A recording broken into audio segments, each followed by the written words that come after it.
Hey everybody, how's everybody doing today? Welcome to my photography chat live stream where we come together as a community and talk about photography. And as always, I like the audience to drive the conversation. So if you have any questions or topics you'd like to talk about, just leave it in the chat section. And as always, I'll give you some updates on what I've been up to this week. I did have a chance to get out a little bit this week, so I'll share some images I took and maybe some of the technical details as well. So let's just get into it. And I see Anthony's here. Good to see you. XA1 with IS and a 14 millimeter f2. Maybe. I did a survey on that. Not those exact specs, but like the XA1 style, clamshell style camera, and there wasn't much interest in it. Like half the people said they wouldn't buy it, and price point had something to do with it too. But uh, yeah, I don't know. I mean, a lot of us as enthusiasts, we want these very unique cameras or smaller cameras that we can kind of put in our pocket. But honestly, what you're describing there, other than the clamshell portion of the XA1, is a GR4, right? Uh, it's already pocketable, has, a if you say 14 millimeters, I assume you mean 28 millimeter equivalent. There's there's a there's the GR series out there already, and that's doing very well, I guess, for its niche. But uh, I don't know if OM Systems, if you're looking for a Micro Four Thirds version of that, is ready to try to compete against that. But we'll see. It would be nice. It'd be always nice to have some variety in gear, but I don't see anyone else really gonna do that. And I see Henning's here. Good morning and good day, David Black from Southern Indiana. And John Follows is here. Good to see you. And John has a quick question. Hi, Rob. Have you used the DxO Nick Collections? Yes, absolutely. I really like the Nick Collection. I use probably the HDR module the most, but I also like to play with the analog effects as well, where it has all these different types of presets for double exposure and film simulations and et cetera, et cetera. So it's a very creative module. There's also some more practical tools in there. They have a, a noise reduction tool there that's uh, not a basic or simple like noise reduction, but it's not AI noise reduction either. But it's a little bit more intelligent than your standard noise reductions that you find in a lot of photo editors. And that actually does a pretty good job as well, uh, in that it doesn't do any AI processing, but it does. You can select areas of noise and be a little more selective about the kind of noise you want to reduce, and ultimately you come out with little more detail. Even though it's not as clean as an AI noise reduction that DxO offers, it can offer more detail potentially without smoothing out, uh, giving like in a portrait, making it look a little, uh, like a doll face, like a little bit glossy. Uh, so there's that, and then they have another module in there. I forget what it's called. I think it's called Color Effects, and that has some interesting tools for color that are a little step beyond what you can do with simple color wheels and sliders and adjusting like uh, uh, shifts in hue and things like that. Um, so these are tools that have very specialized, I think. But the more common tools are, like I said, the HDR module and analog effects for basic presets. Okay, and let's see. I see Jeff Painter. Good to see you, and good morning, the great Vanzini. I'm actually in Maryland here in the United States, and it's a cool morning. I think it was 49 degrees this morning, so pretty cool morning, but it's going to be really more spring-like this week instead of like we had like rain for like 10 days straight, and then we had a heat wave before that, like in the 90s.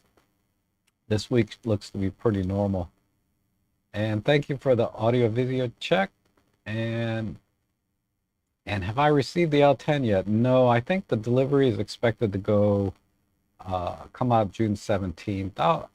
As soon as it comes in, I'll show you guys on the stream. And answer any questions, but I probably wouldn't have had much chance to use the camera at that point, so I wouldn't be able to answer too many questions or show you a lot of samples, but we'll see. And good morning to Side Toward Screen and Coxcom. Good morning from Northern Ireland. Nice. And let's see. Roger's here, Robert's here, Heather's here, Darko, good to see you guys. And and Nick Define is really good. I use it in my workflow for color effects, Glamour Glow. Yes. So again, some very specialized tools that can give you a very unique and interesting look that would be difficult to do in other types of photo editors. So I do recommend it if you buy it together with the DxO Photo Lab. It's a great combination if you want to take your editing up, like to another level or add some additional functionality. Okay, so that said, Winnipeg has been 37 degrees. It's cold. I assume you mean Fahrenheit. That is cold.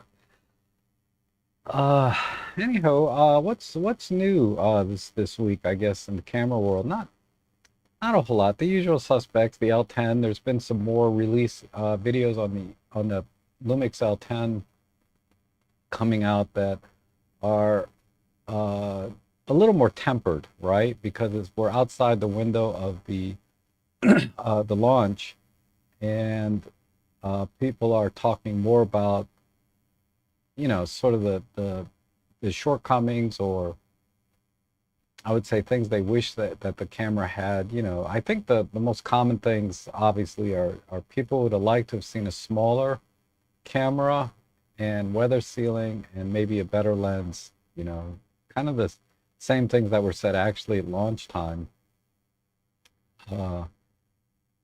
And by better lens, I don't mean image quality. I mean, like, with respect to being able to fill the full image sensor area rather than cropping in a little bit. And that I'm seeing that kind of 50-50. Some people don't care, 20 megapixels enough. Others want to see the entire frame so that they get the full 25 megapixels. But yeah, there's a lot more videos out there on the L10, like I said, that have a little bit less hype, I guess is the way to put it. And so check those out if you're still interested in the N10, the L10. There's some good videos coming out from Emily, of course. She didn't talk about the camera too much directly, but there's some others. There's some others out there. Just search for more recent videos on it. Like I said, I think the best technical review I've seen so far outside the launch window is by Richard Wong. He answered a lot of my questions there. So, but yeah, when I get mine in, I'll give you my take on it. I think the most difficult question to answer really for anyone that's reviewing the camera is, who is this camera for? It seems pretty straightforward, and everybody has different ideas on that. Some say it's, to try and entice cell phone users to use a real camera. They might be interested in it. Others look at it as a second camera or B-roll camera for their video. And others look at it as just sort of an everyday camera, right? That people are looking for something where they don't have to swap lenses in the field, and they want something relatively compact compared to, say, their other cameras, right? Because most cameras are actually larger than that if they're an interchangeable lens camera, with some notable exceptions. But one that has all of those features, it'd be hard to find a smaller camera than the L10 that's as jam-packed with features as that camera is, including lens, right? Because you can certainly find even full-frame cameras like a Sony A7C that are technically smaller than the L10, but once you start adding lenses like a 24 to 75, equivalent. Not so much. Not so much. But yeah, I'm excited to get mine. I got mine in silver and black. So, like I said, I'll share that with you when it comes in. And let me adjust the audio just a little bit. Sorry about the sound. Hopefully that's better. Okay. And Jeffrey is here. Good to see you. And Darko says he still uses the free Nick collection. Wow, that's from at least 10 years ago. That's awesome, though. And the Gray Vanzini, let's see, it's here. Good to see you, Henning. Yeah, thank you for the sound. Hopefully it's better now. Let me know. And good morning, Paul. Am I correct to understand that the Godox V1 mid is not capable of acting as a transmitter on OM cameras? Seems like only the Canon version of the V1 mid has I'm not sure, to be honest. It should be fully compatible. It's basically a roundhead version of the Godox V480. And the V480 can be used as a transmitter on camera for other Godox flashes. So I would be very surprised.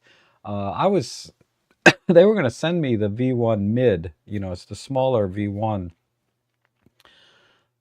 to review, but I said, I have the V480. It's pretty much the same thing, but one's a round head. I didn't see the point in getting another flash to review that was basically identical to the one that I reviewed before. So I would be very surprised if it is not transmit capable on camera. 37 Celsius, yeah, that's hot. I mean, I like it hot. Like 90s is okay by me. For most things, I mean, I don't want to be working out in the yard too long at 90 degrees, but I can usually at least mow the grass at 90-degree weather, but when I start doing all the trimming and hedging and stuff, it's a bit hot for that. So I usually try to do it in the morning when it's closer in the 80s. Audio is overmodulated. Okay, so hopefully it's corrected by now.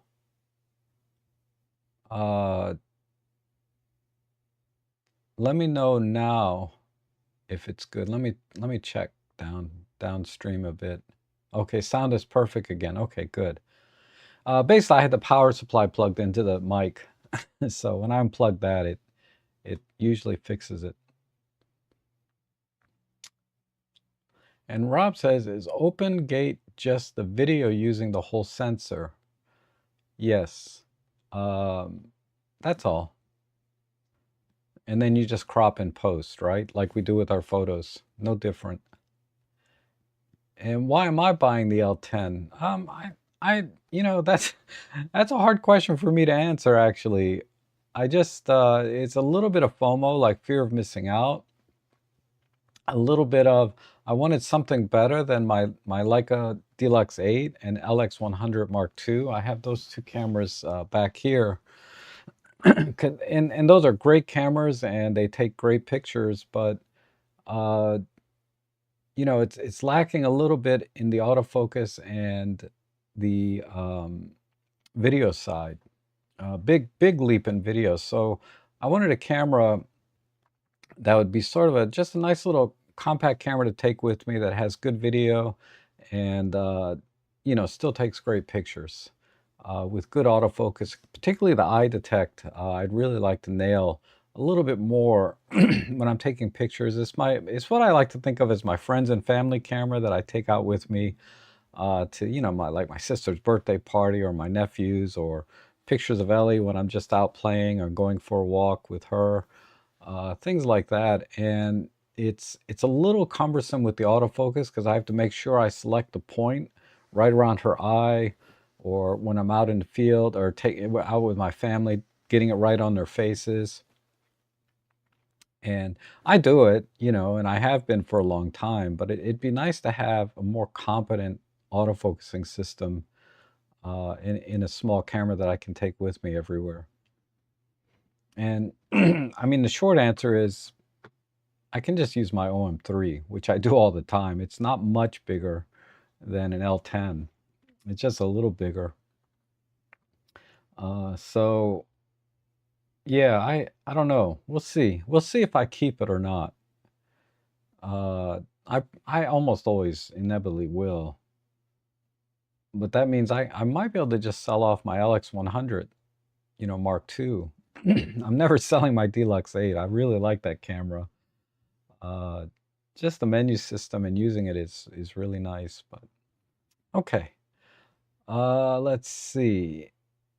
And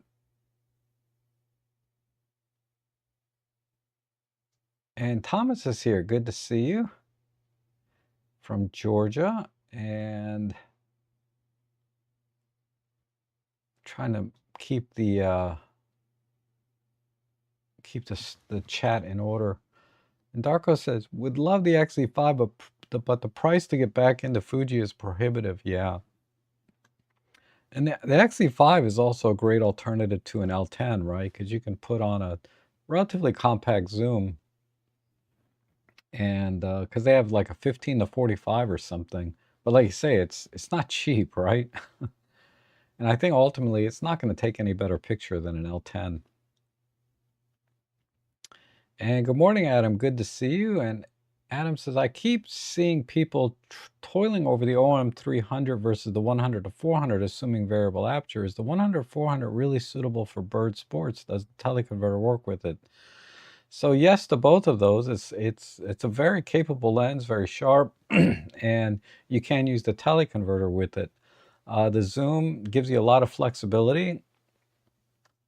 You know, I would say less than 5% of the time do I miss having a zoom when I'm out in the field, but there are times when, oh, it'd been nice to zoom out because sometimes a bird will just land right in front of me and I can't frame it, because it's too close to my lens, my 300 millimeter. That's happened time to time. But like I said, probably 95% of the time the bird is so far away, I need actually more reach, and the 400 would do that, especially with the teleconverter over my 300 millimeter. The only trade-off being is the aperture. It's a little bit slower lens, and you need more light to capture the same image, right, at the same ISO and shutter speed. And for many, that's an acceptable trade-off. Considering the price point, right, and the flexibility of having a zoom. So if you want probably, I would say 90% of the image quality that a 300 f4 Pro gives you, in my opinion, okay, at half the price and the flexibility of the zoom, and the only trade-off being the aperture, I think it's well worth it for many people to get that lens. Now, there's a couple other things. When I was shopping for the 100 to 400 and the 300 f4 Pro, I already had the 75 to 300. So I decided to go with the 300 f4, right? Because I found that, like I said, 95% of the time, I never had to zoom out because I was too close. So I wanted the extra speed with the wider aperture of the 300, and of course the sharpness. And then one last thing to consider, and this is not quite as critical, particularly at the longer end, but the autofocusing speed doesn't compare at all. The autofocus on the 300 f4 is just lightning fast. Point A to point B, it focuses very, very quickly. So focus acquisition, I think, on the 300 f4 is better. But more importantly, because there's more light coming in, so the AI subject to tech works better. Autofocusing in general works better. But also, like I said, the point A to point B, but also for subjects that are moving towards you or away from you, right? The autofocus can keep up very easily, right? With most subjects, from when it's moving, towards you and away from you. You don't run into that too much in birding, right? I I mean, I'm not, I mean, it does happen all the time, but what I mean is usually I'm shooting birds panning across along the same focal plane. Uh, Rarely do I get a chance or am I able to focus a bird moving quickly towards me, right? And moving away from me, I don't care. You know, that's a butt shot. You know, I don't want to get the tail end of a bird. I want the bird coming towards me. And most of the time, the focal plane doesn't change fast enough that I have, you know, the 100, 400 be able to keep up easily. But the 300 does have that advantage, particularly with like smaller birds where they can dart around the frame in any direction very quickly. Like when they're taking off from a stick, you know, off a branch. Uh, you know, the 300 will definitely get more keepers in that respect. Um, but you know, you know, with the usual trade-offs that I just mentioned. Okay, and do you use a tripod shooting infrared? If not, what setting do I suggest using live time with a tripod? So, gosh, you know, I haven't done infrared in a while, but typically, if I'm going to shoot handheld without a tripod, I just crank up my ISO so I can get shutter speeds within the range that I can hand hold something comfortably. If I'm going to be on a tripod, it's usually because I'm using very dark filters, you know, the 720s, the 800s, you know, the very dark infrared filters. And, you know, cranking up the ISO would be a little bit, could be a little prohibitive in terms of image quality. So that's when I use a tripod. And depending on the subject, if it's trees and things like that, you want to try to keep it in the, you know, 10 to 30 second range, right? You could do up to a minute, but then you start to get motion blur from the trees with the leaves moving. And trees being a very common subject, right? Landscape for infrared photography.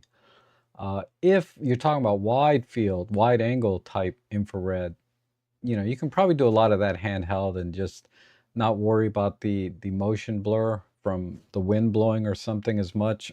But for more standard focal lengths, you know, say 25 millimeter, you know, micro four thirds to 45 millimeters in that range, you know, standard, you know, like kit lens, 12 to 40 or 12 to 45 range. You know, these you can probably get away a lot with handheld. Um, but the more you zoom in, or the longer your exposure, you just have to keep that in mind. And you would use the same, uh, you know, the same ideas for exposure. Just bring it up to you know, middle gray, right? Uh, by putting the infrared filter on the front. So I've done 1 and 2 minute exposures in infrared to get the sky, you know, kind of nice and smeared, like a smeared looking clouds and things.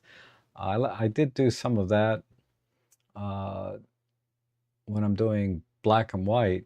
Typically, you'll probably want to do the darker filters look better in black and white, in my opinion. But you want to get the more near natural light infrared filters, the 500 range, 5 and 600 range. And I'm talking like nanometers. Those are better for more color type infrared photography. Okay, and saw Matt Irwin chat with a guy that said Z lenses send constant data to the body, unlike the old F mount. That is why the focus is fast. Okay, yeah, I'm not familiar with Nikon, but they make great cameras. They always have, and I still have my Nikon ZF, which I really like that camera. I should take it out. I don't think I've taken it out this year. I should take that out. You know, when I grab a DSLR, because a DF is a DSLR with the mirror box, I typically grab my Pentaxes, right? I have a K3 and a K3 Mark III monochrome because they're just so big and heavy. I can't take everything. Usually, if I take the Pentax out, it's usually just that, And this is another area where the L10 would be a nice addition. I could just bring the L10 together with a DSLR, because I wouldn't have to pack any lenses for a Micro Four Thirds camera, right? I could just bring the L10. And yeah, I'm gonna do a live stream when the L10 comes in. Depending if I get it, you know, several days before a stream or just a day or two before a stream will dictate what the stream will be like. Because if I get it a little bit in advance of a stream, say five or 6 days before the stream starts, then I can talk a little bit more about it. If it comes in the day before, all I can do is really an unboxing. And David is here. Good to see you. Fantastic day at Huntley Meadows. Nice. Nice. Yeah, I'm gonna go this week. But I'm, you know, I have my stream today, so I couldn't go, and then tomorrow I got appointments all day with my mom. She's doing well. For those of you that are familiar, she had a medical emergency 2 weeks ago, and now we're just following up. But she's recovering well. Rob, if you had to go the old EM1 Mark III or Mark II cams with old focus system, how would you do birds in flight?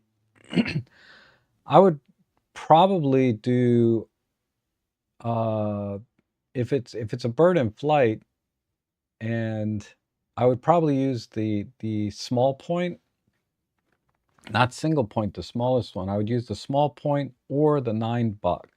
The small point or the 5-point, right? The 5-point looking like a cross autofocus. And then I would use continuous autofocus, and then have to track the birds manually. And that's what I did for a long time, even though I wasn't that much into birding. I still was using my 75 to 300 when I had my EM1s. And I got fine bird shots with it.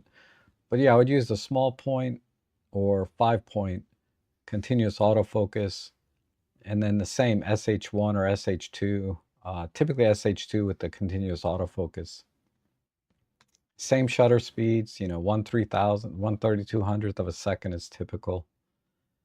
And I'm so impressed with the 75 to 300. It really meets all my needs so far. So I can't remember if I mentioned it, but I did have, when I was shopping the 100 to 400 and the 300 f4, I decided the 300 because, yeah, I had the 75 to 300 already. And the 100 to 400 overlaps the 75 to 300 quite a bit, right? Or vice versa. There's a lot of overlap there. This 100 to 400 is the better lens between the 75 to 300 and the 100 to 400 across the board, right? Other than price point, you know, you can get a 75 to 300 for about 1/3 the price of a 100 to 400. So if you're on a budget, you're not missing out too much with the 75 to 300. But if you know, anyhow, yeah, 75 300 is a pretty awesome lens though. And you're not a birder. Yep. And good morning, Shri. Good to see you. Yesterday saw Mercury first time with the naked eye, trying to capture it along with Venus and Jupiter. Yeah, Shri, you're doing a really good job with your astro. I don't have the stamina lately to stay up all night for that.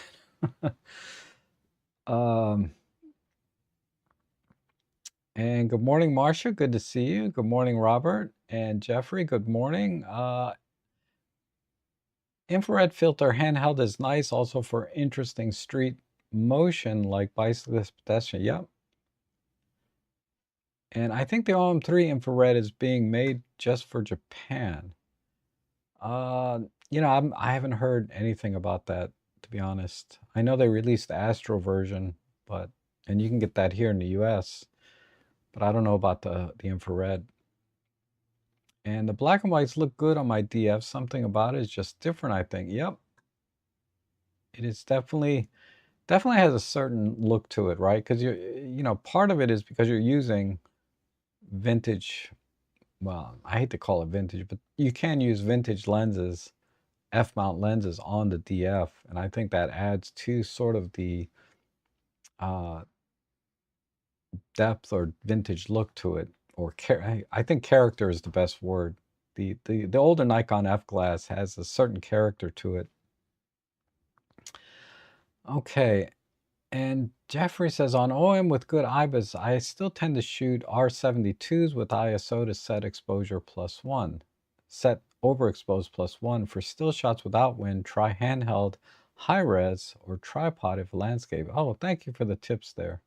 Like I said, I haven't done it in a while, so I can't offer as specific as Jeffrey was talking about there. And oh yeah, thanks for the mom updates. Glad she's better. Thank you. Yep. She's still a little crippled, but hopefully with another 2 months of recovery, she'll be back to her old self. And JP asks, have you used the recently released body mount light pollution filter or the soft filter? Is the light pollution filter only for Astro? Yes. Typically, I mean, I'm sure there's other creative uses for a light filter, but I don't know if there's anything new technology in light filters, but light filters have fallen out of favor quite a bit recently because of the shift to LED lighting in a lot of major cities and towns. They're not really using the old tungsten halogen, whatever, I forget what it's called, but they're not using those yellowish type lights, right? And the light pollution filters were being less and less effective because of the shift to LED lighting in street lamps and homes and buildings, all of that. And I haven't used the soft filter, but for the most part, I haven't really heard too many people using light pollution filters anymore, at least here in the US. And thank you, Shri. She is doing well. And Jeffrey says, high res with infrared will help compensate for the higher ISO even at 6400. Yep. So all the same principles to exposure apply of getting the best image quality to infrared as it does not infrared, just normal photography, natural light. The only thing with infrared is the autofocusing could be different, right? There's a slight shift there. So, you know, and it's hard because a lot of times you're tempted to shoot wide or open apertures, which give you less depth of field. So you just have to be careful with the autofocus. And infrared has always looked a little bit soft to me. I'm always impressed when I see these tack sharp infrared images. I believe those are probably dedicated infrared cameras. So we have to contend with all the limitations of just using an infrared filter, which includes, you know, the images always looked a little soft to me. And what have I been shooting this week?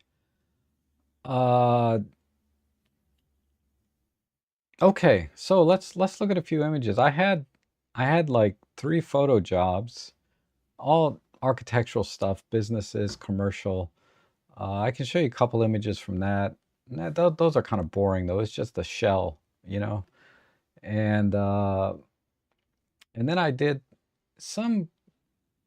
I was really not the primary shooter here. I was just kind of assisting the primary photographer because she invited me to take pictures of this ballet and fencer. And it was her creative idea and choices. I just helped her a little bit with the lighting, and then I squeezed in a few images in between.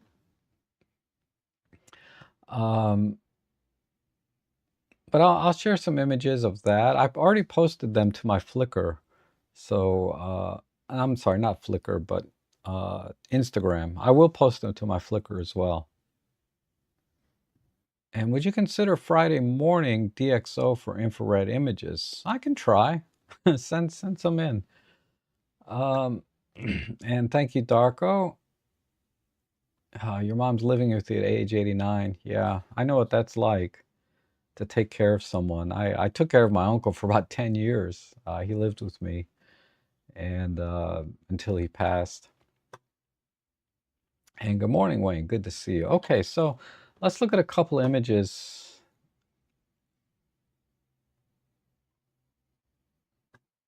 I forgot. I went to Huntley. I'm sorry, Meadowlark Gardens this week too.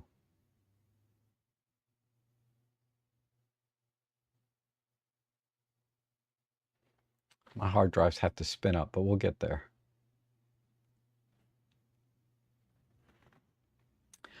Okay, so this is OM3, my 60 macro. I'm sorry, this is my with the 12 to 45. My 60 macro came in day before yesterday, Friday.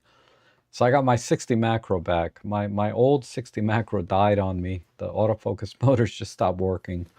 So I ordered another one from Japan. I got it in. It was $332 all in, delivered. So that was a good deal.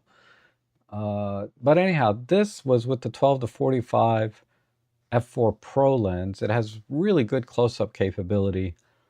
For flower photography, you don't need a 60 macro. You can use, your kit lens or your 12 to 45, which is my kit lens. And this is focus stacked in camera, and this is the JPEG.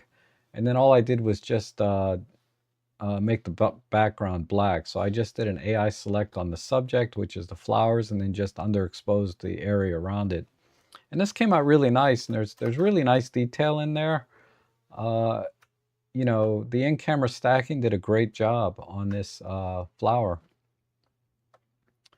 And then we have another one. I didn't quite get the depth right. It's still a little bit blurry back here. Now, I did notice that the camera did focus all the way to the back and a little beyond, but when it stacked it in camera, for whatever reason, it did not include the sharp areas back here. So I don't know if I kept the original raw images of the stack, because when you stack in camera, you get all of the 15 raw images, and then it stacks in camera and creates this JPEG. I could go back and probably use Helicon Focus, which is a third-party software for focus stacking, and get everything in focus on this particular flower. But this is good enough. This is not a shot that I really care about, but it's good enough. And this was focus stacked in camera. Here it did a good job. And, these are really, really tiny flowers. So this is maybe a 0.25 to 1 magnification. It's pretty good magnification here. And okay, so let me answer a couple questions. I saw one here.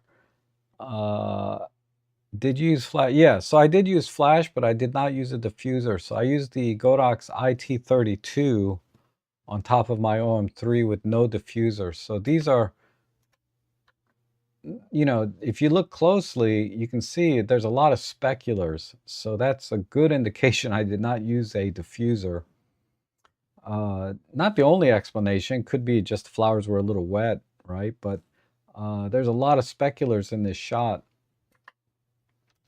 as well as this one. There's not so many speculars, but you can see the shadows here are pretty harsh, right? There's very sharp shadows down in here below the petals. Also up in here. I don't know if you can see my mouse moving around. And then this one as well. But yeah, it came out fine. I did have my diffuser with me, but I thought they looked fine without it. So I got a little more texture and speculars in the image, which has kind of been lately I've been kind of going for these more contrasty, very bold, striking images versus the softer, diffused type images. Like I said, I don't have any particular style, but that's what I've been doing lately. And then this is the OM3 with the 8mm fisheye pro lens, single shot in high-res shot mode. Wait a minute, let me look. What is this? My bad. This is the 12 to 45 f4 in high-res shot mode with a polarizer. So I used a polarizer because it was kind of a cloudy evening. I used a polarizer to bring out more textures in the clouds and also to make the water a little bit darker, right? A little less reflective. So I used the polarizer 12 to 45 in OM3 in high-res shot mode, handheld, because I was at 1/30th of a second and my aperture was what, f5.6, so I got plenty of depth of field there. And the high-res shot mode did a great job of, bringing in all the details. I'm zoomed in here. This is 200% zoom. And this is this is cropped down to 23 megapixels out of the 50. Because basically I cropped the top and the bottom off, right? And a little bit on the left and right side just to kind of center the image. And 1/30th of a second was, let me just check something. Yeah, I did a couple shots with the grad ND and live ND to try to get a little more motion blur in the water, the sprinkler here. But 1/30th of a second was slow enough to at least soften it, quite a bit. So I thought this came out pretty good. And of course, a lot of processing in DxO, as you guys know. So there's that. And here's another one. This one, I believe, let's see the exit data. Yeah, this one I did use a live ND filter, probably the ND64, so I could get the shutter speed down to 1.3 seconds. But I stuck with f5.6, and it's handheld, and 12 to 45 in the OM3. And in process with DxO Photolabs. So here you can see the water spray is a little bit smoother, right? You see more streaks rather than spots in the water. But I like this one. It came out pretty good. And this is not cropped at all. This is the full frame. So I was able to frame it in camera exactly how I wanted it. And I thought this came out pretty good.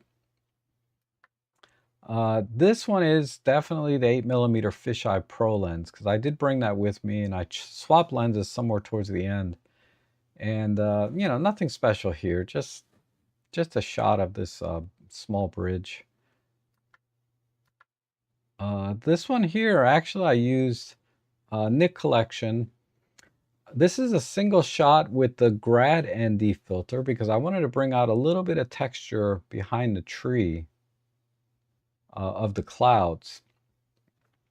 Also, I used the Nik Collection HDR. Like I said, this was a single shot, but I really like the Sinister filter in the HDR module, which I don't see in the Nik Collection. It might be there, I just haven't found it. But in HDR effects in Nik Collection, it has, I really love this Sinister filter. Because it gives sort of a soft glowy effect, but it also shifts the colors. You can see a lot of magenta, looks almost like purple in here.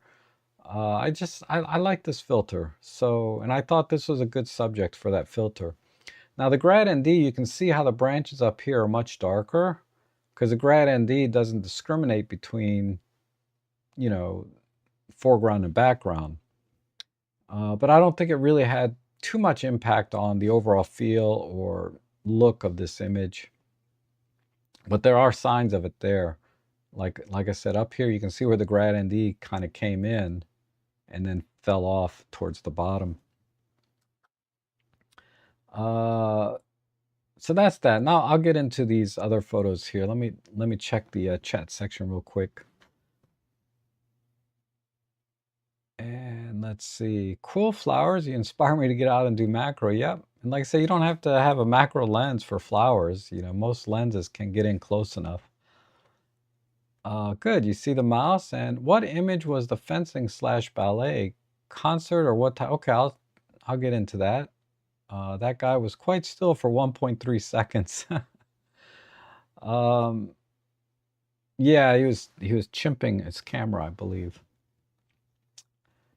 You should have well, high res. You should have high res shot mode on the OM5. I'm 99% sure it has it. Because my EM5 Mark III has it. You should have it on the OM5. And can you talk a little bit about the Faststone image viewer? Okay, so I use Faststone, hopefully I'm pronouncing that right, or Fast One, whatever it's called, to browse all of my images. So I export my images to a folder called Instagram, because this is where this is how I share my images on Instagram and Flickr. I export them to this folder. And then I browse through Faststone, and I like Faststone because it's very fast, it's lightweight, so it doesn't add any load to the computer, unlike trying to browse your images in your photo editor directly, which can be a little laggy. I like to look at the images after they're exported. So it's really, really fast and efficient. And also I like, if I hit the information key, I key here, I get the EXIF data right here pulled up. And I can see, 90% of the EXIF data that I care about. And then also it has some batch functions over here that I've used time to time. Batch convert, not so much, but I do a lot of batch rename my images. And I do that for my clients typically. Like if I'm sending over 20 or 30 images, I can batch rename them. If I forgot to do it in the photo editor, I can do it after the fact and batch rename things. So it has some additional file management tools, and I like the way it sorts images. Quickly I can sort images any way I want very quickly. I just find it very intuitive to use, and just a simple folder browser over here to jump between folders. So I can go to my macro folder here of different macro things I was trying to do.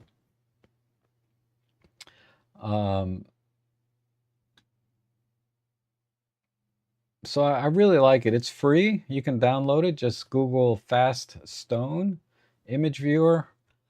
Search for that, and you'll find it, in a couple of different places as a free download. And like I said, it's very fast, right? So, okay. And Rob, does DxO Photolab have sky replacement feature? It does not.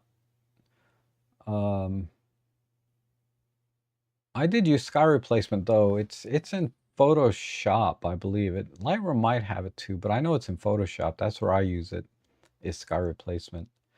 And I did use it this week. I'll show you an image that I took this week using sky replacement. And Rob, when using the straight out of camera JPEGs on the EM5 Mark III, should the noise filter be off for better detail? And I assume the camera is still doing some of the other corrections. So yeah, when you turn off noise reduction, or I'm sorry, the noise filter, that's different than noise reduction. When you turn on the noise filter, the camera still does some very, very minor noise reduction, particularly on the chroma noise. So the red, green, blue dots, that you see in noise still get corrected. But what you're left with is the luminance noise, which is sort of the loss of detail in an image because of noise in a very random way. So grain, right? It looks like grain. And that doesn't seem to be, doesn't look like it's applying any of that. If it is, it's just very, very subtle. A lot of times I will set my noise reduction to just low. I'm sorry, noise filter to low when I'm shooting my JPEGs, if I intend to use the JPEG. I don't recall what I had it set to here because I was using flash and I was at base ISO, I believe. So noise was not going to be an issue at all when it's converted to JPEG in camera, and also the fact that it was focus stacking. Focus stacking in of itself can reduce noise to some extent. So yeah, this was at what, ISO 200. So for very low ISO images, you can turn the noise filter off, even though it still applies some noise reduction, in particular on the chroma side, the colors. But yeah, leaving it off will give you better detail, but setting to low, the loss in detail is so minuscule that it's, yeah, I think you should just, that's why I set it to low. Now, as the ISO gets higher, you know, you're like at 6400 or higher ISO, and you're in relatively low light, so there's a lot of noise there. Setting to low, medium, high, you will see some loss in detail at that point, pretty significant, particularly if you set the noise filter to high. You will see loss in detail. So you might prefer, you know, losing some of the detail to have a less noisy images, or you'd rather have a little bit of grain in the image, but still have plenty of detail, right? Or as much as you can gather from a noisy image. So at the lower ISOs, you can set the filter to low and you'll be fine. At the higher ISOs, 6400 and higher, you will start to see significant detail loss, particularly if you set the noise filter to high, depending on the light levels and everything in the image. And Darko says, an old Nick collection has Sinister as well. Oh, wow. Nice. Nice. And what lens was used for your B on the thumbnail of this live stream? Oh, let me see. That B image is still here in my, because I did pull it out of this, and it's fairly recent, I believe.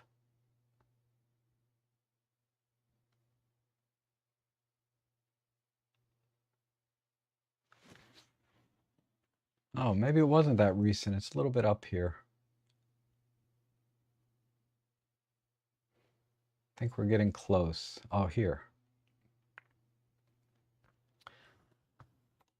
So this was the 60 macro. Yep.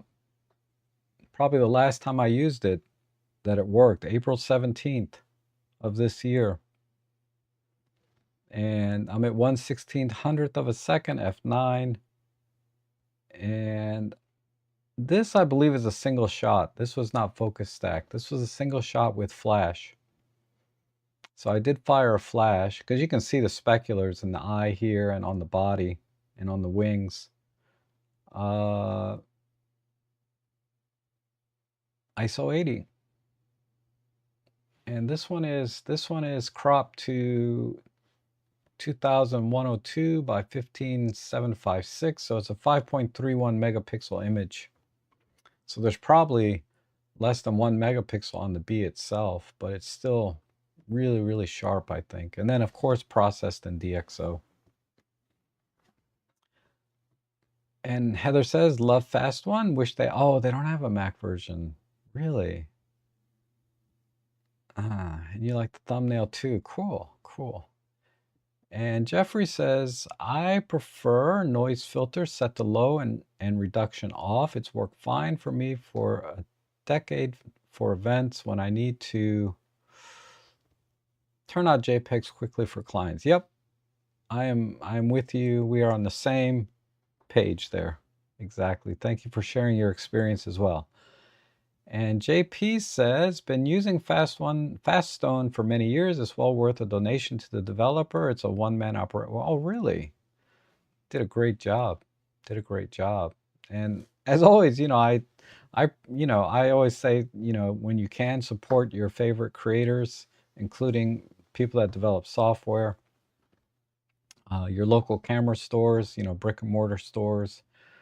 You know, why not, right? I think it's a great way to support the photography community in general. Okay, and then Darko says on the Z7 in leave noise reduction feature to low and picture control to standard or neutral, but raw images have a good starting point in raw then. Okay. I'm like I said, I'm not as familiar with the Nikon as I used to be. But thank you for the tips. And what diffuser are you using now with your 60mm flash setup? Oh, the same one I've always used. I think it's still in my bag here. You guys, this bag is on sale for $10. It's a great bag.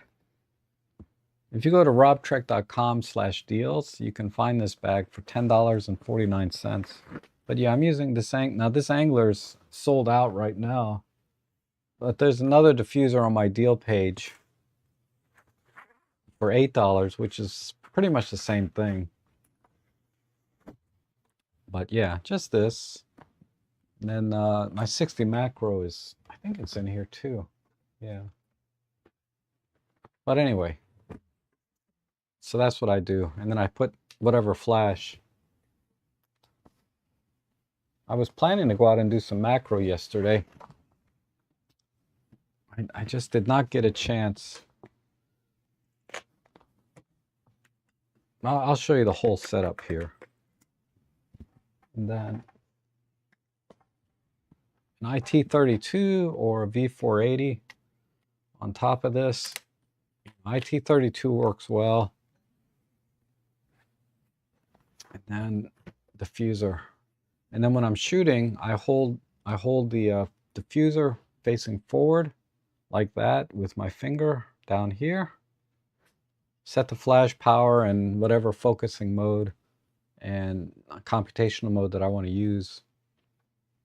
And this works great. A lot of times I'll have the screen out like this and tilt it up. It's just easier to see when I'm doing macro and close up. Okay, because my 60 macro just came in Friday, so I was hoping I could get out some time yesterday, but I actually went out and did some drone stuff with a friend. That was fun. I'm thinking about getting a drone. Okay, so that was that.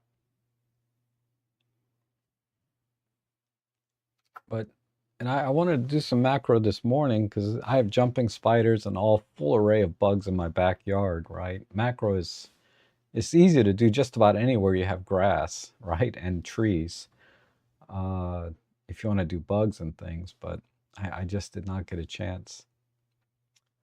Robert, those little diffusers that can pull out and put on the flash any good?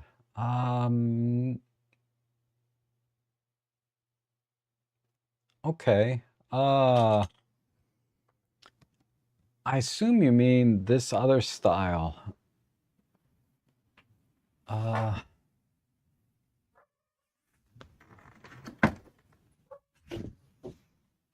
I keep that diffuser in this bag. Okay, so ultimately both diffusers are good, but they have different advantages, okay? So this is the kind that kind of you pull out and then you put the flash, and then you put this on your flash, right? Put the flash head in here. So like here's my V480. You put this on, then you take the Velcro and you cinch that around like this. And you end up with something like this. So let's look at this setup again real quick, right? And then let's talk about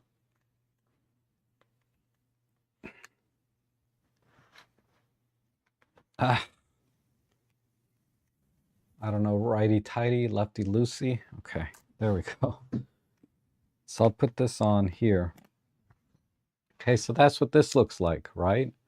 And typically I'll have this tilt down just a little bit if I can to point down. I can usually get just a little bit extra there. So this brings the light completely in front of the lens, right? If you have this particular setup. So the key advantage to this light or this modifier is that there's no light loss, right? You get all of the light that's coming out of this flash goes out the front. And, you know, most of it, right?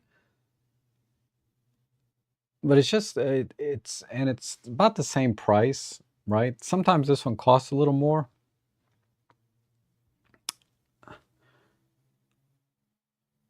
Oh, you mean the one that pulls out? Okay, Roger. I'll uh I'll I'll add that to the mix here.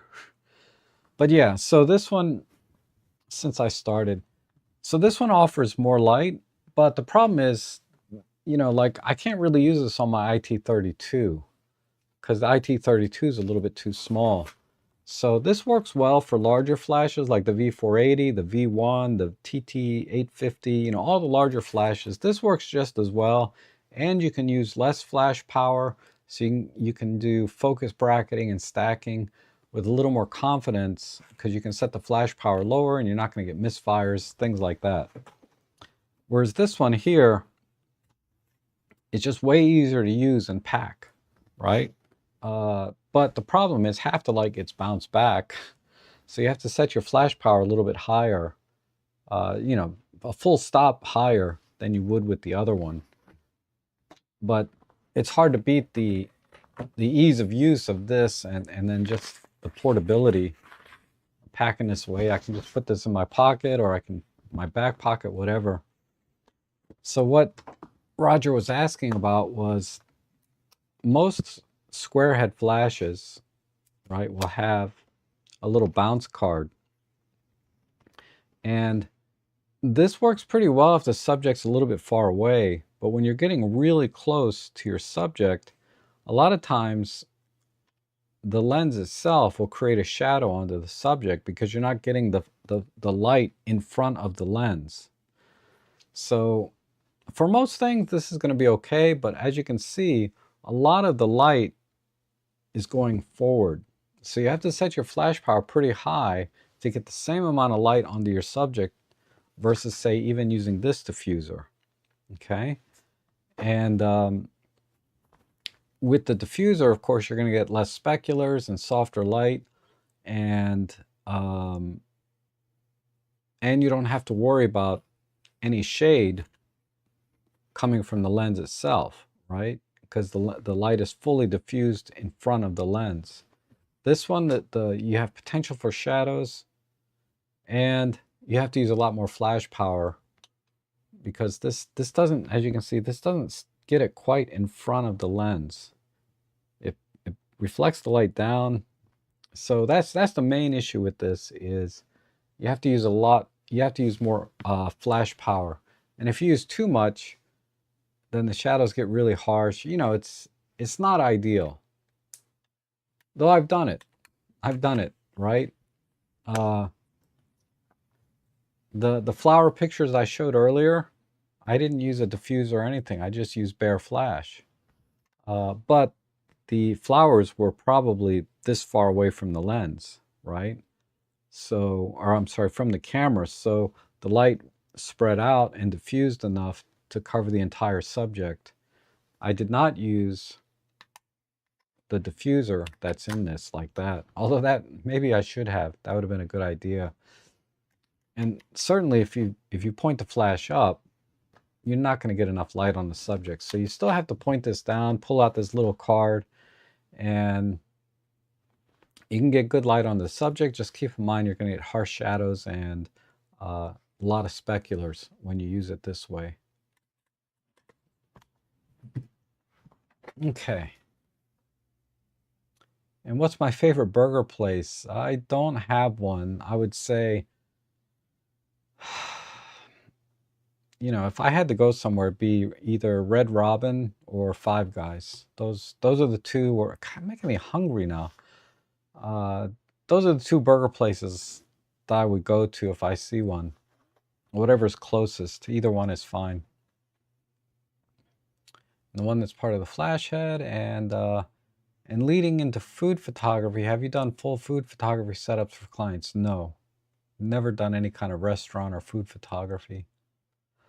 And Marsh has also used Fastone. Used it for years. Yep, it's great. And just arrived the art. Okay, good to see you. Not sure if you meant to finish that sentence or what you mean by the art. And plus you have the Magmod ones. Yep. And great advice, Rob. Thank you. Just arrived. The Artisy carbon filter tripod rated. Oh, okay. Looks great. Ah, you bought one of those. That's awesome. So Peter, I guess, was in my live stream where we do shopping. And there was a great deal on a really, really nice heavy duty tripod that once they're gone, I'm sure they're not going to come back at that price. And I'm seeing that trend a lot where when there's a really good deal on something, like exceptional, right? Like I got this little tripod for 20 bucks, carbon fiber tabletop. You can't get this for less than $70 now. Because once they sold these out, whatever this stock was, it's gone forever. Same thing with SD cards now. Anyway, watch my shopping live streams, or if you're looking for deals and things like that, or just go to my shopping page, robtrek.com/deals, and it'll take you to my page where I cherry pick the best ones I can find. Once you get an AK or Cygnus diffuser, you'll never go back. At least for me, it was like that. Yes. Some friends of mine have the AK diffuser or the Cygnus, I don't know, or maybe both, and they really like them. Chris McGinnis, who's one of the OM system ambassadors that specialize in macro and has also been on my channel, loves that diffuser and highly recommends it. But they're kind of expensive. I mean, they're between 80 to 100 and some dollars, I think. They're a little bit expensive versus, say, I paid $8 for mine. And it's good enough for the little bit of macro I do. I think if I was more hardcore into macro, you know, I would buy a 90mm macro lens and an AK diffuser or something. And Darko says, "Oh, I have Five Guys 4 miles from my house in Winnipeg." Okay, yeah, they got good hamburgers and good fries there, and then you can eat peanuts for free while you're there, waiting for your burger. And hi, Rob. Hey, Barry. Good to see you. All is well. Okay, so let me talk about these this next group. Well, let me see. Where are my architectural things? That's in a different folder. I wanted to show you the sky replacement image before we get too far into that, since somebody asked about that. Where is it? My client folder. Oh, right here, right here. Okay.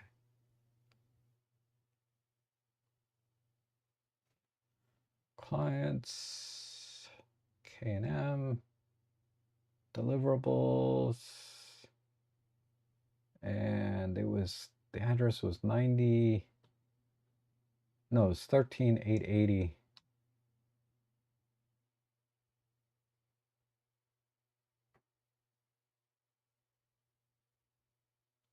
So how do I pull up a before and after? I might have to pull up Lightroom.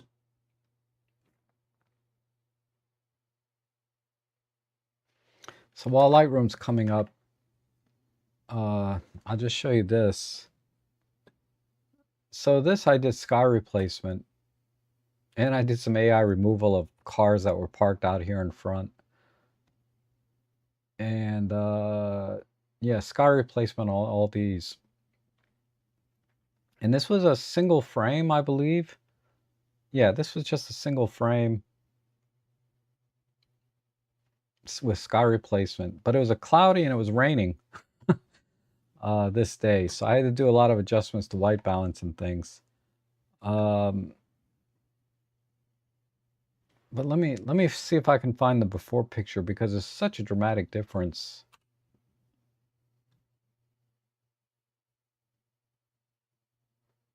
Okay, so 13880.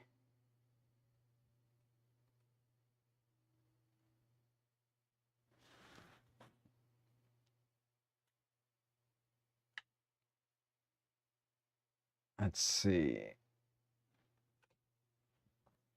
Oops. What did I? Yeah, wrong button. Is that the right? Yeah, that's the image I used. Oh no, that's 212. It's these two.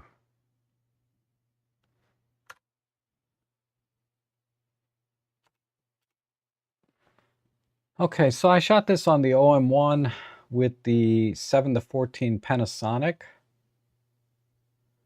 But yeah, the one on the left is the raw image, straight out of camera.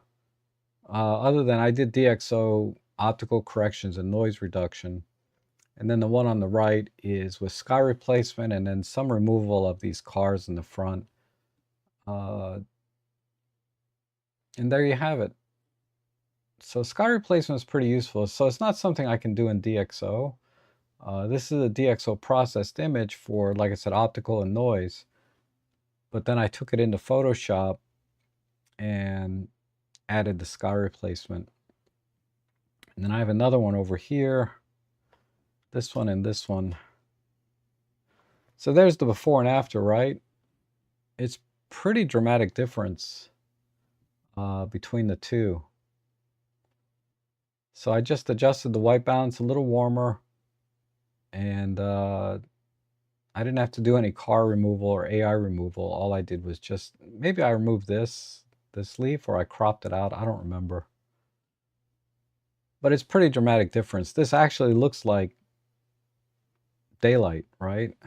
Whereas this one definitely looks like it's raining. I mean, it just started raining and then it downpoured shortly thereafter. So that's the sky replacement, which DxO Photolab does not do, or any of the modules that I'm aware of. So I use Photoshop, and Photoshop is I use that for the main workflow of editing my images for my clients. I pre-process everything in Photolab, which you could use DxO Pure Raw in the same way. I just do optical corrections, noise reduction, and then export that as a small DNG. Okay, that's a new feature in the new latest versions of said software. And so I'm working with like 12 megapixel images instead of 100 megapixel images. Or I'm sorry, 12 megabyte images. People keep catching me on this. 12 megabyte images instead of 100 megabyte images. Much smaller file sizes. And so I really like that new feature in the DxO product. And so I pre-process everything, and then I take it into Photoshop to do things like sky replacement, which is very rare. Very rare I do sky replacement, but sometimes it can make a big difference. I mainly use, let's see if I have the, I don't have the final delivered image in this folder.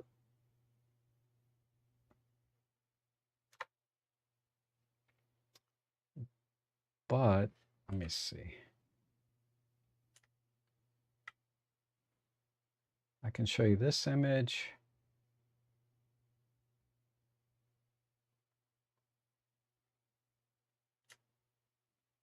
And this one. Nope.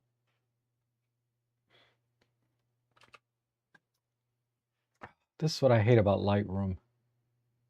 So I have to constantly synchronize folders. I'll come back to it. I'll show you one more that I did. $100 plus for the Signa or AK. Okay, thank you. And A&W has a great smash burger special on as well. Okay. Yeah, guys, we really can't talk about food during a stream because I'm so hungry all the time. It makes it hard to concentrate. And great job on the sky replacement. Oh, thank you. And when I get out and shoot, and when cool clouds are in the sky, I take sky shots for use later in other edits that need sky replacement. I used to do that. I would try and capture clouds, but I do it so rarely. I said, you know, the ones that are already available in Lightroom are fine. But yeah, I know a lot of people, they like to capture their own clouds and use that as their own sky replacement. And JP says, your sky replacement looks great. ACDC 2026 has an excellent sky replacement module with tons of different skies. So easy to use. Yeah, it is pretty straightforward. But I try not to use it. I try to use the skies that are there already, because the light, you know, it's difficult. It depends on the angle of light, and Lightroom has a few options. But sometimes the back of the clouds are lit, sometimes the front of the clouds are lit, sometimes at an angle. It depends on the angle of the shot, and it's hard to get the clouds to look natural in the scene with the subject, right? Unless you find the right lighting, the right color balance, sky to match the scene.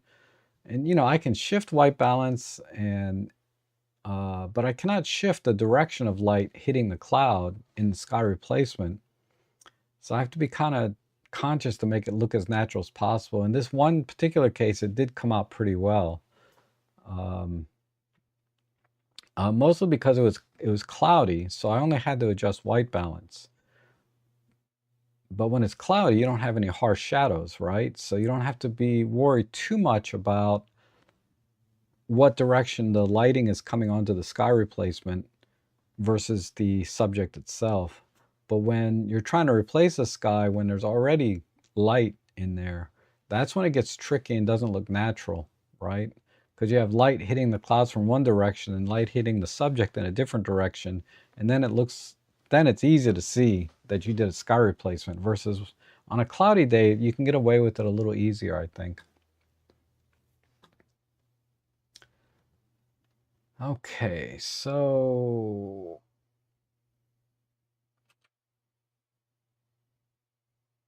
yeah, this building, this building was kind of a mess, but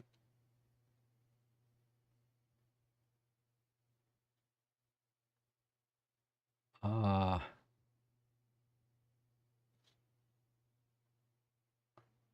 I just wanted to show you an example.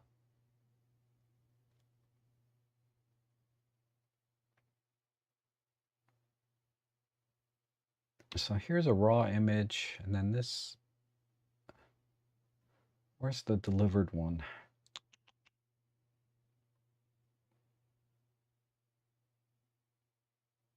Did I not deliver that image? Oh, there it is.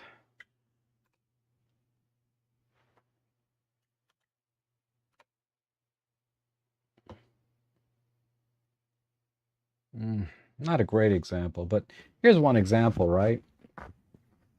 This is this is a straight out of camera raw image, and then this is the image I delivered. But this is really hard to do in DxO Photolab because in Photoshop I bracket images and I use Flash, and then I blend those, exposure blend those in Photoshop using layers. And this is something you cannot do in DxO Photolab. So my workflow is typically Photoshop rather than DxO. But okay, anyway.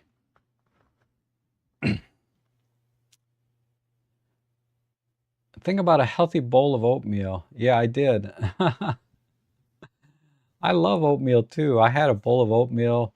I added a tablespoon of yogurt and some blueberries, a little bit of cinnamon, uh, and a dash of honey into my oatmeal bowl this morning. That was my breakfast. What do you set your EV and ISO step value? Depends what I'm shooting. Typically 1/3, right? For birding, I usually have my shutter speed to 1/3, but I have my ISO set to 1 EV because shutter speed is a lot more sensitive when you're talking about bird photography, right?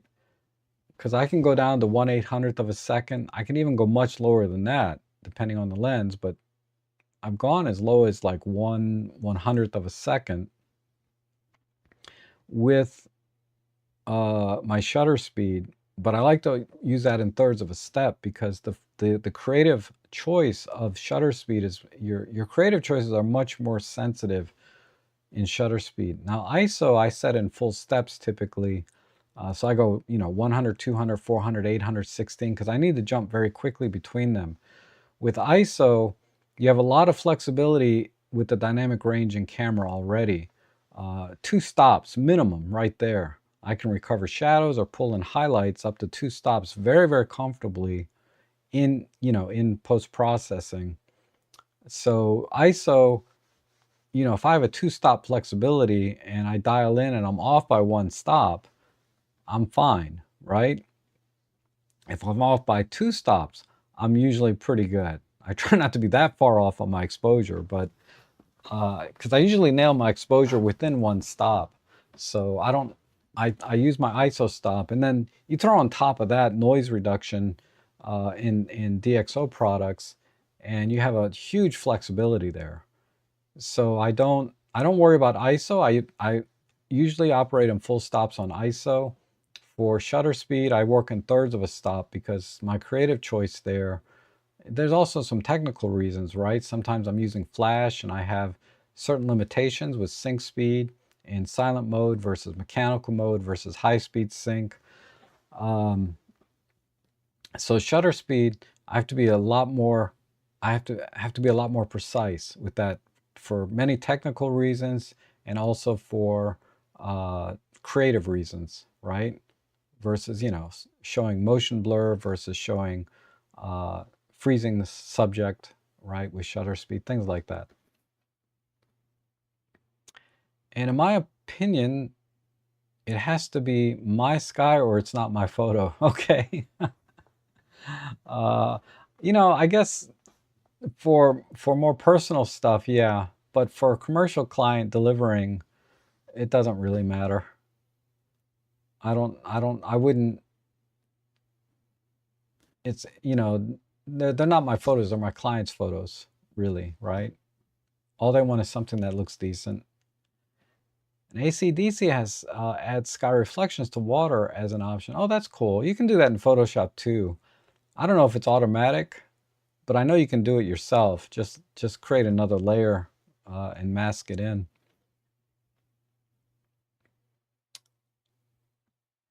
And David says Luminar also has it. So it seems like a very popular feature to have in photo editing.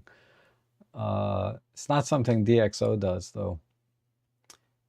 And how often do I shoot -1 or -2 to avoid blown out highlights?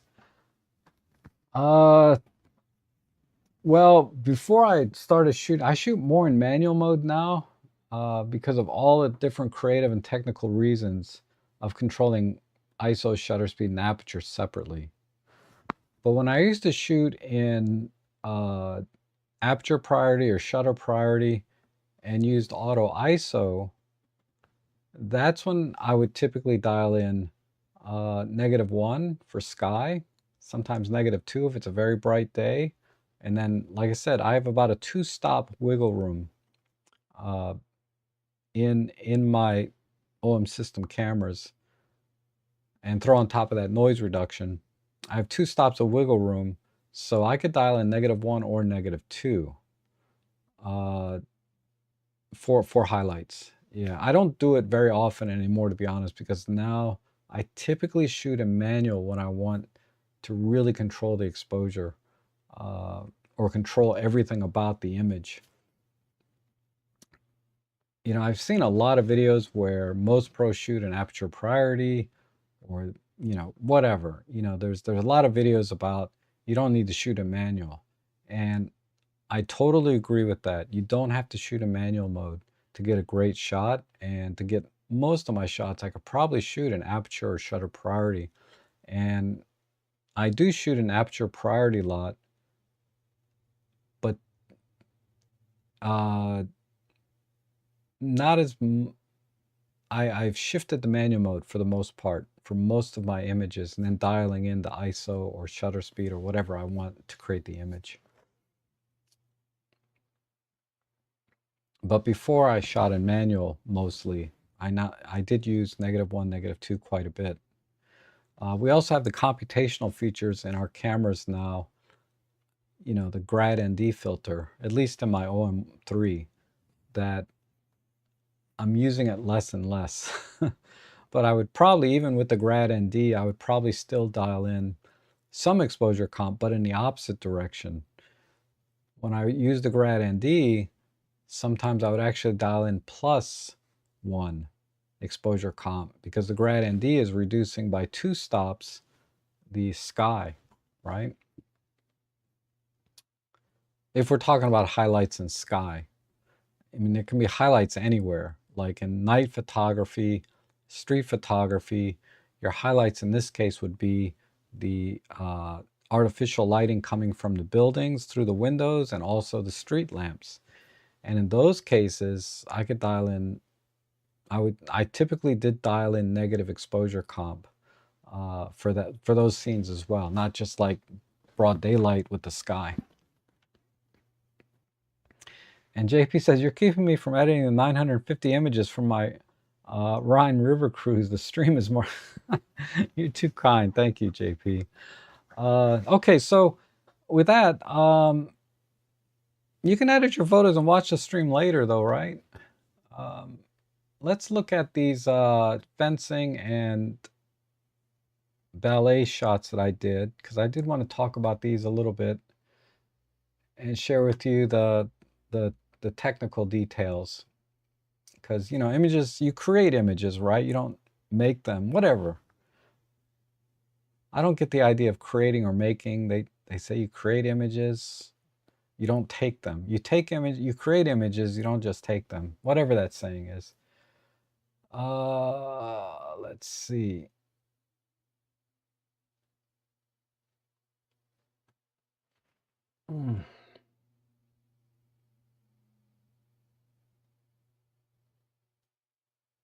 I did some recent reshuffling of my folders here. Because it's not cheap just to buy another hard drive anymore, right? So you have to get really efficient with your hard drive space.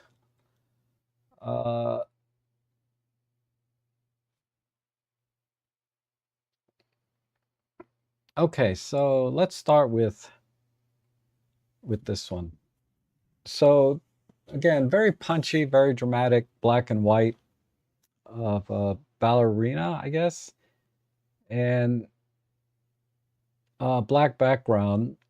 And this was shot in a parking lot. Okay, so let me show you the raw image. I think I published it here. Here's the raw image. So you can see down here, there's a little bit of a, we laid down a blanket or a cloth, a black cloth on the ground here, just so I could get a nice clean cut down here. But you can see the lines for the parking lot. There's the curb. And then behind her is just, I don't know if I can brighten this.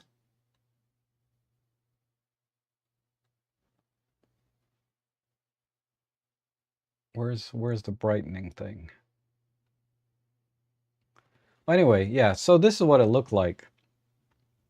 You can see the trees, and it was right at sunset or a little after sunset, so it wasn't pitch black out as the photo would imply.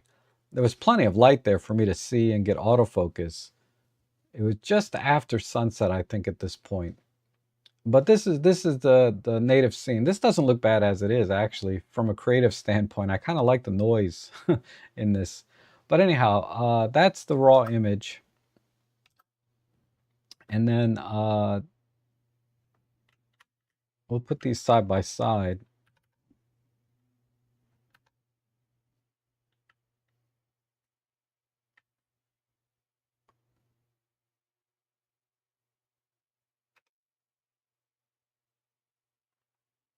And you can see the settings, 1/200th of a second. So I was working within the sync speed, ISO 800.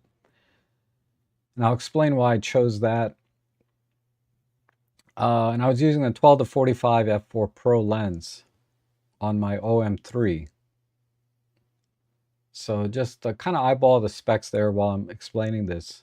And then I processed in DxO, and I just basically selected the subject and pulled the exposure down around the subject to get the black background.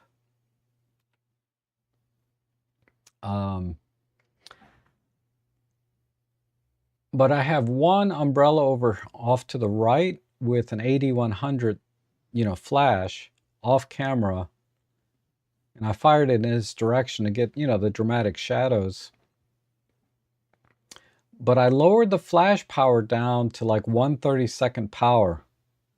And then I used continuous shutter, mechanical, at 6 frames per second. I think that was the fastest I could do in mechanical shutter on my OM3, because she could only hold that position for a split second, right? She would just kind of throw her leg up and come right back down. So I shot at 6 frames per second with continuous shutter at a low flash power, so the flash would be able to keep up while while I'm doing this continuous shutter at 6 frames per second.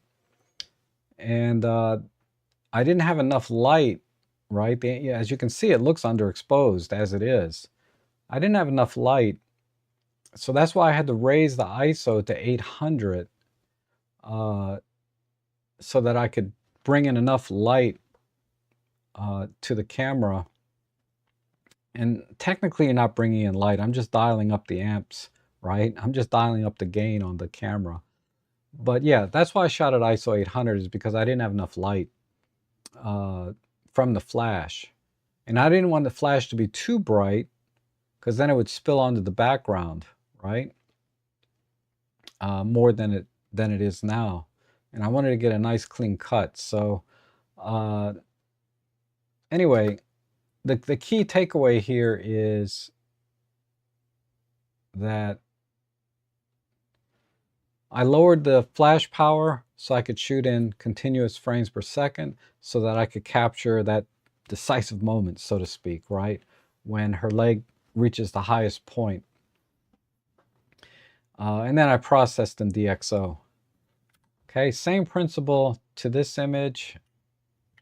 But in this frame, you can see I had to shoot a little bit wider. You can see I shot wider at 17 millimeters, because when they were jumping up, I wasn't sure how high he was going to go relative to where I was standing. So I shot a little wider, and that's why this is now, the umbrella here is in the frame. And it's just a small umbrella, like a 22-inch or 30-inch. I forget the size exactly, but it's not a big umbrella. With an 8100 at relatively low power, and you can see the cones and lines and some junk over there. But that's the edited image. I wish we could see the tip of his foot a little bit, but I guess that's not how they jump. And I thought this came out pretty good too. And again, same idea. I'm at ISO 800, and I was shooting at 1/32 power on the flash, and continuous 6 frames per second mechanical shutter on the camera. OM3 12-45 Pro f4 at I was shooting at f5.6 ISO 800. And then one last one here. Nothing different than what I've talked about up to this point. Just another example of the technique. Actually, in this shot here, if I go over here, you can actually see the 8100 Pro 2 over here with the umbrella on just a simple light stand. So I was able to pack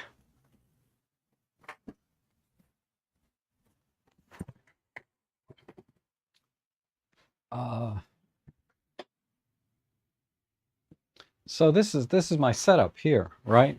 Let me adjust this so I can see myself. But I have 2 light stands, 2 umbrellas, 2 8100 Pros with the flash stand adapter in this bag.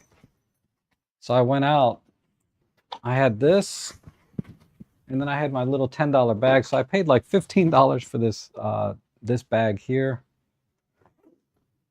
and this bag, and that's all I needed to do that shoot. The other photographer brought the drop cloth. It was handy, but it wasn't really necessary, because you can Photoshop, or you can edit those out. I did everything in DxO. I didn't use Photoshop for any of those images. But in here, I'll just show you. These are the 8100 Pros. I brought 2. I did do some 2 light setups. I'll show you one of those. There's 2 umbrellas, 2 light stands, and then the you know, the light stand adapters so that I could plug in the umbrella. I also brought this light meter. This is a new purchase. I bought this a few months ago, but a little light meter. That helped me with the exposure a little bit. But I have a pretty good eye.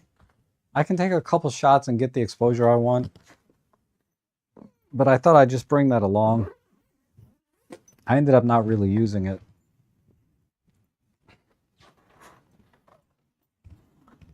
But the light meter was telling me to shoot at f4 and not f5.6. But to get the flash power I wanted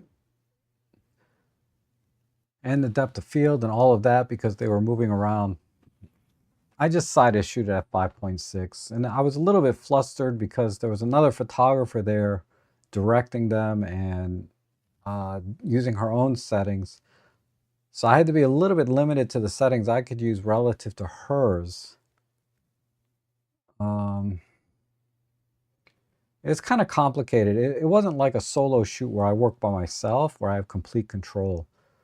So I didn't get exactly the settings that I wanted, but those were pretty close. Functionally, I was able to get what I wanted.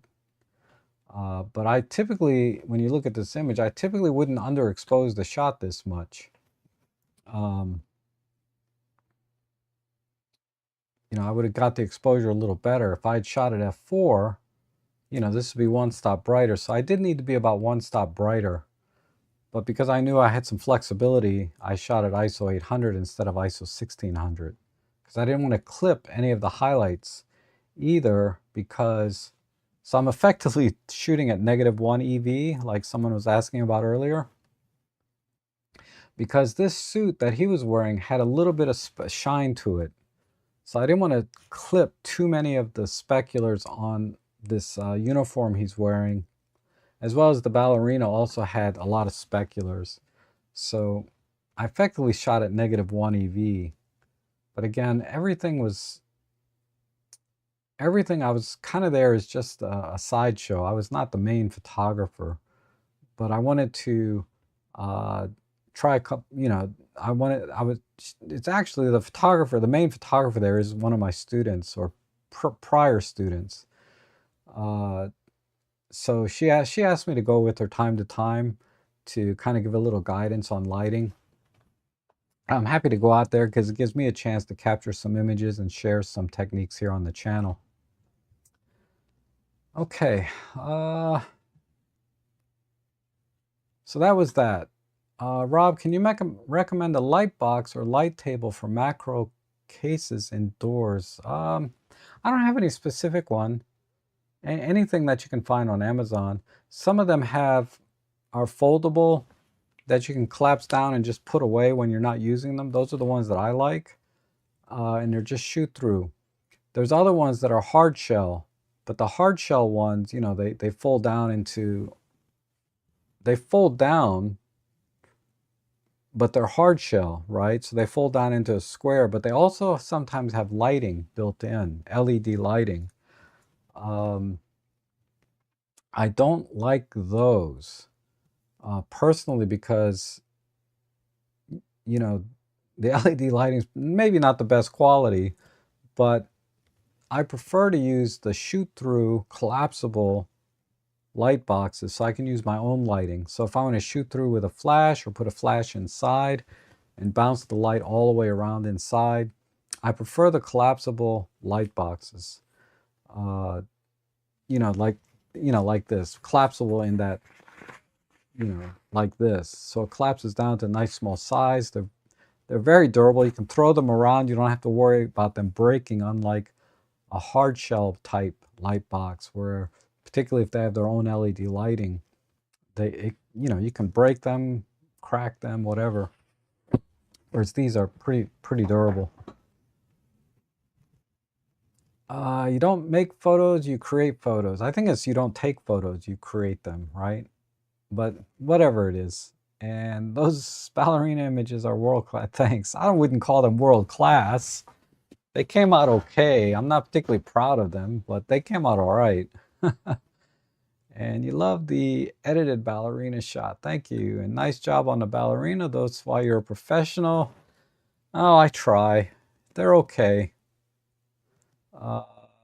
And Moxie, or I'm sorry, Heather says, gorgeous photos, thank you. And Darko says, the umbrella still works well. I have to get back to cosplay work for some people shots. Yep. And Adam says, any advice for getting my EVF and back panel results to better match on color OM1 Mark II optimizing? No. I just use the default settings. I've never tried to calibrate those. And I don't think it's even possible to calibrate them close enough to match between the two, right? You just have to eyeball it and make the setting adjustments. But I don't have any tips on that specifically because I know I'm going to capture the raw image and then post-process. I'm more critical about the settings on white balance in camera so that when I import them, I get the white balance that I want to start with, and then I can go from there. I don't worry about the EVF and live view at all, really. And what do you think about the Olympus FL900 flash? I just purchased one to complement the... So I've never owned one. I've seen them, but I've never owned one. But they're very powerful flashes. And, you know, whether it's a 700 or 900, and with good batteries, the recycle times are pretty decent. But I don't know firsthand anything about those. The only significant thing about that I can say is that I know they're weather sealed. So that can be a big deal in macro photography because a lot of times, you know, you could be in inclement weather, and having a fully weather sealed system from the flash of the camera to the lens can be invaluable to a lot of macro photographers. Or photographers in general that work in inclement weather. But that's the only significant thing. So for that reason alone, I've considered maybe getting the FL700 for that, but because I did run into some very rainy conditions one day, which kind of ruled out doing any macro photography if I wanted to use flash. And I put Rob on my TV and either work on my PC or chore. Oh, thanks. Rob, will you have a Micro Four Thirds Summit for summer? No, I typically don't. I only do those once a year. A year goes by pretty quick these days. So, I mean, we're already halfway through this year. So, but no, I do plan to try to get some guests on though. A few of them didn't pan out for me this year that I really wanted to have on. But I'm going to try and have some more guests come on. And watch Robin Wong's macro video. Now I want the 60 macro. Okay. I think he put out one recently, right? Yeah, the 60 macro is awesome. Like I said, I bought mine on eBay from Map Camera. There was no import fees, or it was built into the price, but it was still $332. And it works perfectly and looks like mint condition to me. They technically, in the description, they called it refurbished good, which that's Japanese refurbished good. For everyone else, that's mint condition. So I really like it. This is a great lens. It's kind of a must-have lens unless you have the 90 macro. Yeah, David says no brainer, and sling bag out of stock now. Oh, yeah, I guess we sold out. I told you guys once a deal comes along like that, $10 for a nice bag. Once they sell out, it never comes back at that price, but we'll see. Let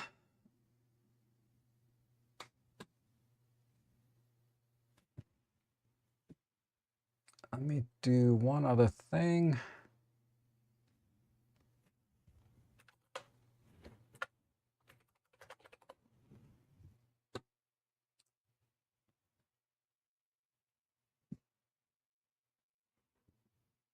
So this is my deal page that I normally do on Tuesday streams, but this was the bag. Oh, it's 13. Oh, it's gone up now. 13 is a good deal though. That's a really good deal for this bag. It's not $10 anymore, but 13 is really good. And these are all pretty decent. That's a really good deal. Is it even in stock though?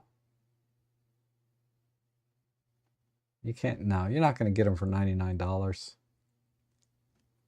Anyhow, join me on Tuesdays for deal shopping. But if you want to look for some deals today while you're home after this stream, go to robtrek.com/deals, and you can shop around some of the deals I found if they're still available. But Tuesdays is when I update them and double check to make sure everything is at the price I was expecting it to be. It's a great way to support the channel is use my affiliate links on Amazon, and or you can make donations, become a member, all that good stuff. It's all really appreciated. Super chats, things like that. Because this is really the only thing that I do, right? I mean, like the ballerina fencing shots, I made no money on. I just did it just so I could share it with you today, some of the techniques I used, and also to hone or, you know, practice my own skill set. And then I get the occasional commercial job here and there, right? Like I was showing earlier. And Robin said you should not hold the wheel down while using the AF. It will damage the AF mechanism. That makes sense. I never did. I would just, you know, I assume you mean this wheel here.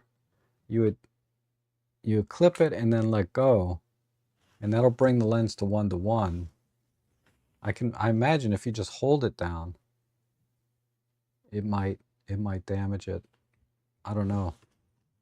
But if Robin says it, I would believe it. And why is this table have alignment here?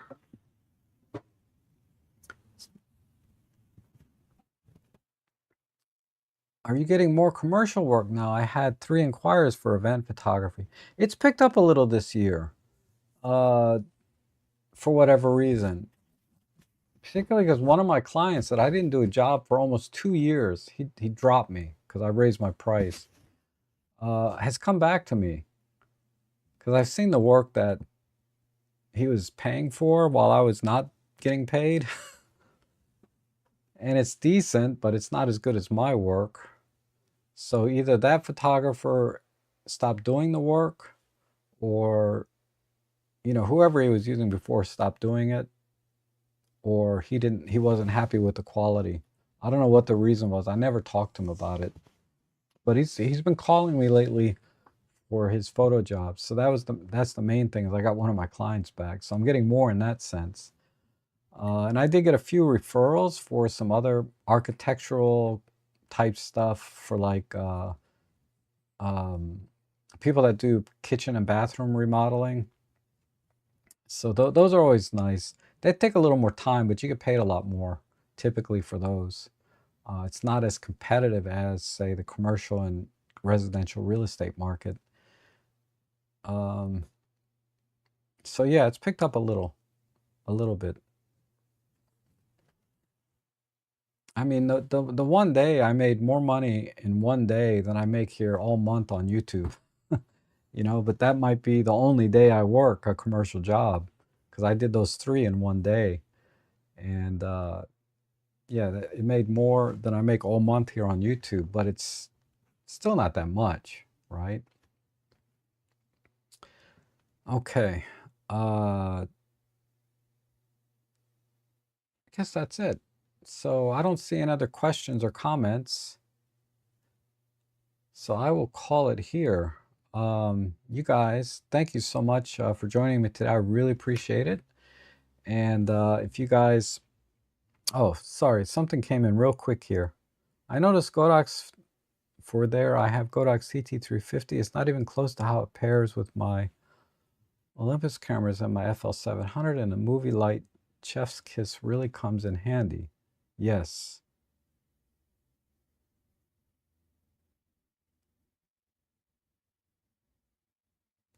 Yeah, that the way the okay, sorry, I thought I was going to end. I'll just go a few more minutes here. The way these generic third-party flashes work on brand name cameras, right? So you can buy Godox for Nikon, OM System, Olympus, Panasonic, those are actually 3-in-1. And then Canon, Sony, is the flashes have their own EXIF data built in that they transmit to the camera. And in the EXIF data of the flash, the EXIF data reports to the camera that it is a Canon flash. It doesn't specify, not always, sometimes, but it doesn't always specify which Canon flash that it's trying to tell the camera it is. It'll just say Canon flash. So the Canon camera will recognize the flash and use it in TTL mode, high-speed sync, all of the different modes that are available. When you use a branded flash on the camera, it tricks the camera into thinking you put an actual OEM flash on there. Now, when you have the actual OEM flash, like the FL900, the FL700, that full EXIF data gets communicated to the camera, including, how much light that flash actually outputs, the exact white balance that flash creates at different power settings. I mean, it has a whole plethora of data that the camera can draw on to give you the perfect exposure, right? So that's why a third-party flash is never going to beat an OEM flash, comparable OEM flash on camera. In terms of, I think in your case, you were saying how it pairs. The white balance and the actual exposure accuracy and all of that is never going to be comparable, because the flash's EXIF data, I don't know if it's called EXIF data, but all of the details about the flash settings and output are communicated to the camera in full, versus these third-party flashes only tell the camera that it is a Canon or an OM System or Nikon flash. It says a Nikon flash is attached, but it doesn't tell the camera which flash is attached, because every flash is calibrated differently when you buy an OEM flash. Okay, so that's it, you guys. Have a great weekend. I will be back on Tuesday for my shopping stream, and then hopefully Friday again for my photo editing stream. Thank you guys all for joining me today. Have a great day. Try to do that every day, and you'll have a great life. Eat healthy and exercise, and I hope to see